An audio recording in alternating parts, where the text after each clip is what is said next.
2021 সালে মুক্তির পরপরই বিশ্বজুড়ে তুমুল জনপ্রিয়তা পায় নেটফ্লিক্সের দক্ষিণ কোরিয়ান সিরিজ স্কুইড গেম। বিশ্বব্যাপী তুমুল আলোচিত এই কোরীয় সিরিজ আবারও ফিরে আসছে। আগামী 26 ডিসেম্বর নেটফ্লিক্সে মুক্তি পাবে এর দ্বিতীয় ও শেষ মৌসুম।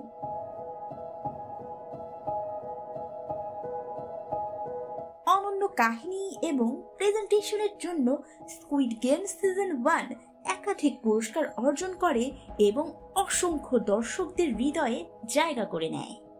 তাই মুক্তির আগেই আলোচনার কেন্দ্রবিন্দুতে রয়েছে দ্বিতীয় সিজন।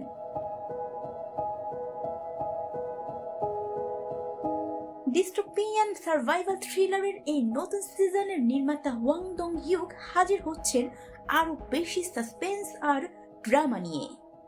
সম্প্রতি প্রকাশিত ট্রেলারটি দর্শকদের মধ্যে আগ্রহ কয়েক গুণ বাড়িয়ে দিয়েছে। এবার আরো চ্যালেঞ্জিং এবং রোমাঞ্চকর কাহিনীর মুখোমুখি হবেন প্রথম সিজনের প্রধান চরিত্র গিহুন।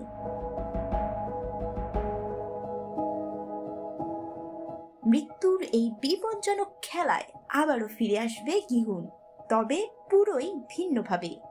এবার তার লক্ষ্য শুধু একটাই, ভয়ঙ্কর এই প্রতিযোগিতার চক্র চিরতরে বন্ধ করে দেয়া। একই সঙ্গে সিজন 1 এর ওয়াং জুন হোকেও দ্বিতীয় মৌসুমে দেখা যাবে উদ্যমী ডিটেকটিভ হিসেবে। সার্ভাইভাল এই গেমে আরো থাকছে ধার দেনায় ডুবে থাকা আমজনতা। নিম্ন মধ্যবিত্ত থেকে শুরু করে অতি শিক্ষিত ব্যবসায়ী, গ্যাংস্টার, পকেটমার, মধ্যবিত্ত দম্পতির থেকে মৃতপ্রায় বৃদ্ধ, কে নেই মৃত্যুর খেলায়। 45.6 বিলিয়ন ওন জেতার আশায় সব ধরনের মানসিক ডুব দিচ্ছে জীবন মৃত্যুর এই প্রতিযোগিতায়। থ্রিলার প্রেমীরা সকলেই প্রস্তুত থাকুন আরো বেশি টুইস্ট, জমকালো অ্যাকশন আর আবেগপূর্ণ মুহূর্তের জন্য। স্কুইড গেম সিজন 2 আপনাকে আবারও টেনে নেবে পর্দার সামনে।